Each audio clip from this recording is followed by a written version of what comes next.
estamos a un mes y un día de las elecciones del 6 de junio, elecciones federales y locales, y en este espacio hemos revisado qué sucede con la violencia política, la violencia en contra de aspirantes y personas que en general participan en política.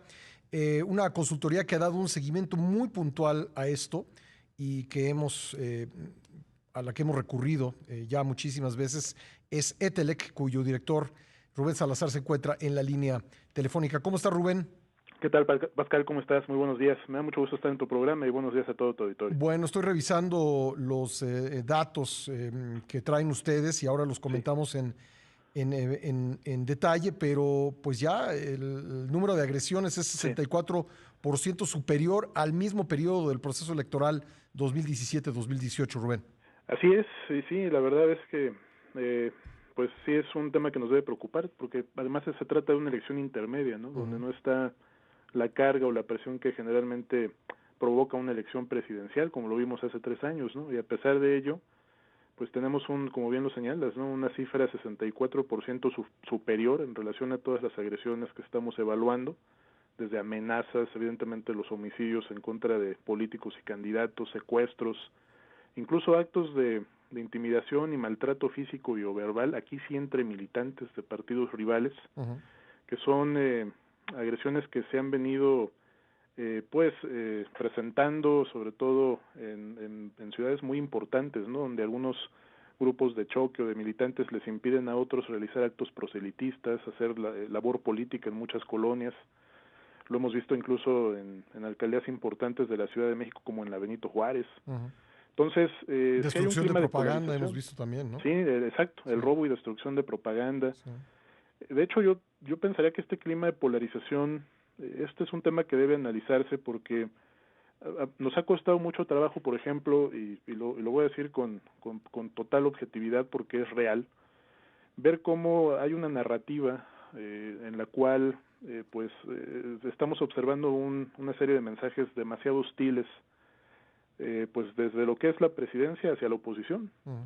Esta narrativa permea hacia abajo, es decir, Claro. la emplean los gobernadores, la emplean los alcaldes, la emplean los dirigentes políticos contra Sí, los y luego, adversarios. pues eso llega a los simpatizantes del Claro, partido del gobierno, ¿no? y Que, digamos, exactamente, se sienten, autorizados así es. a agredir a, entre comillas, los conservadores, ¿no? Sí, y es cuando vemos este tipo de actitudes o de comportamientos en muchos de estos eventos proselitistas.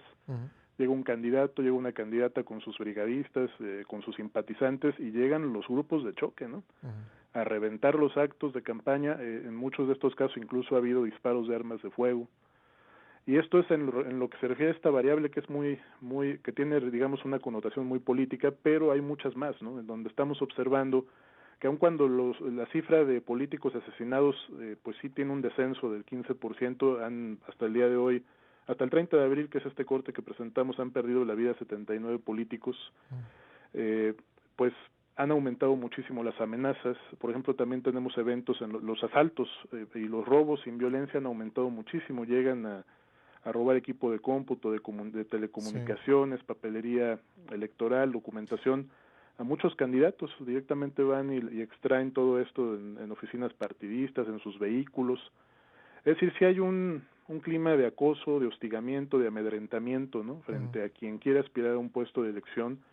La violencia es muy amplia y muchas veces incluso a nosotros nos ha costado trabajo cómo traducir toda esta narrativa hostil que se está presentando a diario, se presentó hoy, se presentó ayer por el presidente de la República, que finalmente pues sí tiene un impacto dentro de muchos de estos comportamientos violentos que estamos observando, porque promueve la violencia. Simple, o sea, de manera simple y llana promueve la violencia en muchas de estas huestes, ¿no? De sus propios partidos. Y esto pues no contribuye a que haya un piso parejo. Me parece que también afecta a la propia equidad de la contienda, porque finalmente quien gobierna no quiere convivir democráticamente con quien es opositor o aspira, ¿no? Sí. Al mismo puesto que ejercen.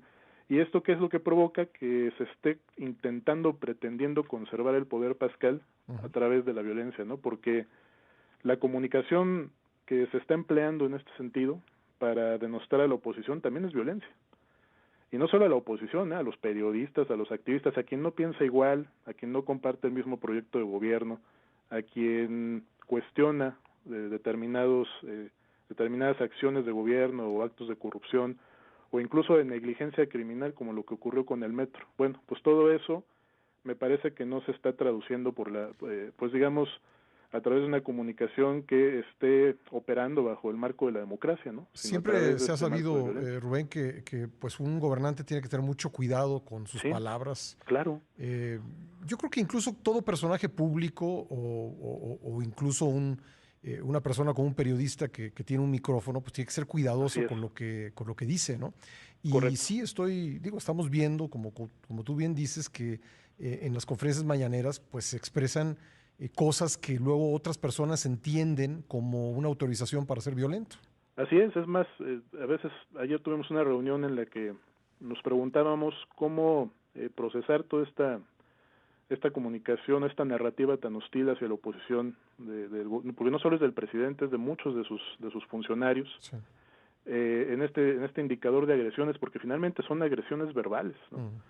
Y es un tema muy interesante porque lo que hemos visto, por ejemplo, en estas 476 agresiones que estamos registrando en lo que va de este proceso electoral, hemos observado que finalmente sí es un problema local, casi el 85% son agresiones que se están cometiendo en contra de políticos y candidatos del orden municipal, que estamos hablando de un problema que está enquistado en más de 206 municipios, al menos en lo que se refiere a las agresiones que se han Ujú. dirigido en contra de candidatos, y que son municipios que a su vez, Pascal, están controlados por familias que se han venido pues sí, pues se han venido heredando el poder, ¿no? Ujú. Pues desde hace por lo menos 10, 15 años, del hermano al papá, del papá a la hija, que cuando surgen nuevos cuadros políticos que no piensan igual o que tienen una idea distinta de gobernar, pues simplemente a través de la violencia no se les permite aspirar a un cargo de elección, y tal pareciera ser que este es el ejemplo que se está dando desde el propio poder presidencial,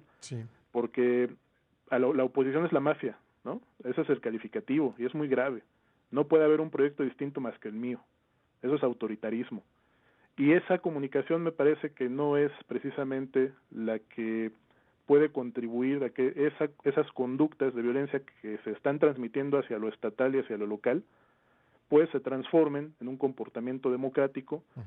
que de no pues detener esta violencia, Pascal, en la parte del discurso, pues sí me parece que lo que podemos esperar después del 6 de junio es que lamentablemente la calidad de las autoridades, de los funcionarios por los cuales hemos votado, pues se traduzca al final en gobiernos corruptos, en gobiernos irresponsables, ¿no? En obras públicas que se construyen bajo el manto de la corrupción, como el metro, y que al final las víctimas o las víctimas finales de esta violencia vamos a ser los ciudadanos. Entonces sí me parece que Ujú. no podemos esperar que el gobierno solucione las cosas porque es parte del problema, pero sí como electores quizás revisar por quiénes estamos votando y revisar principalmente si los candidatos que se están pues encabezando estas preferencias y convirtiendo en las principales opciones para ser nuestros representantes o autoridades electas, si llegaron ahí a través de vías democráticas o a través de esta violencia, ¿no? Que vemos a diario, no solamente en estos delitos que estamos nosotros contabilizando, sino también pues en esta narrativa tan hostil que parece ser ya algo cotidiano, ¿no? En una democracia, y eso pues me parece que no es evidentemente algo que debería ocurrir, ¿no? Oye, Rubén, la última vez que platicamos, tú nos llamaste la atención, nos hiciste voltear hacia lo que estaba pasando en el municipio de Mezquitic, Jalisco, Así es. donde habían secuestrado a un candidato. Aquí en este espacio hablamos con su hermano que lo sustituyó. Sí. No hemos dado, digamos, hace algunas semanas que no revisamos qué está pasando ahí. ¿Tienes alguna noticia de qué ha pasado? Todavía no han logrado, eh, pues lamentablemente, encontrar, ¿no? Sí. Al candidato que fue secuestrado, ex candidato ahora. De hecho, es el único aspirante que todavía no logra, pues, aparecer, ¿no? Sí. desde que fue secuestrado. De hecho, de los casos de privación ilegal de la libertad sería el único que tenemos, ¿no? En donde la víctima permanece Secuestrada. Y tú nos alertabas de esto también Así porque, es, digamos, una hipótesis, una línea de investigación así es. es que pudo haber sido secuestrado por policías municipales. Es correcto, habían Sí, de hecho detenido algunos policías. sí. Esto es Por un otro tema caso. importante porque nosotros pensamos, Pascal, Sí. por ejemplo, de estas 476 agresiones hay 443 víctimas, Ujú. de las cuales 282 son candidatos y candidatas de todos los delitos. De estos 282 pertenecían a 206 municipios del país. Nosotros pensamos que al final nuestra recomendación para las autoridades, aunque comento, ¿no? También ya poco puede esperarse de ellas, sería saber quiénes se beneficiaron de esta violencia. Como bien dicen Mezquitic, saber, por ejemplo, al final de la elección, quién ganó ahí, Claro. ¿no? Quién obtuvo el triunfo, porque finalmente cuando se aparta un candidato de la contienda a través de amenazas o peor aún, ¿no? Quitándole la vida, me parece que hay actores que se benefician de esto, pueden ser actores políticos. Yo la verdad todavía hasta el día de hoy no tengo información, evidencia empírica que me permita poderte comprobar o verificar estas hipótesis que hablan de que el narcotráfico está poniendo candidatos. Hasta el día de hoy no lo sabemos. Y si aún así esto fuera cierto, pues también se puede hacer justicia. Es decir, si un candidato llega con apoyos del narcotráfico, apoyos de políticos corruptos al poder, apartando a su opositor a través de la violencia, pues me parece que la responsabilidad de las autoridades sigue siendo la de hacer justicia no solo en la parte penal, ¿no? Yo diría en la parte electoral, Claro. para saber quién ganó, ¿no? A través de estos métodos. El índice que presentan ustedes, los datos son muy relevantes, pero me imagino que pues muchas situaciones de violencia donde los potenciales candidatos o aspirantes dicen, no, mejor no me presento Así es. porque debe ser todavía mayor, ¿no? El riesgo es muy alto, ¿no? Sí. Y precisamente por esto que comentábamos, de que a nivel local realmente no cualquiera puede competir por un cargo público y no cualquiera puede convertirse, ¿no? En alcalde, en regidor. Es decir, el poder está detentado, como te decía, ¿no? Por caciques políticos, por unas cuantas familias. El nepotismo sigue presente en nuestro país. Se pensaba que era una conducta autoritaria que había quedado en el pasado a Pues partir de la apertura democrática, y Pascal, pues creo que lo de Guerrero pues es una evidencia de que incluso quien hoy ejerce el gobierno federal, que anteriormente pues hacía una crítica muy puntual, ¿no? Que era una conducta antidemocrática y ahora la promueve.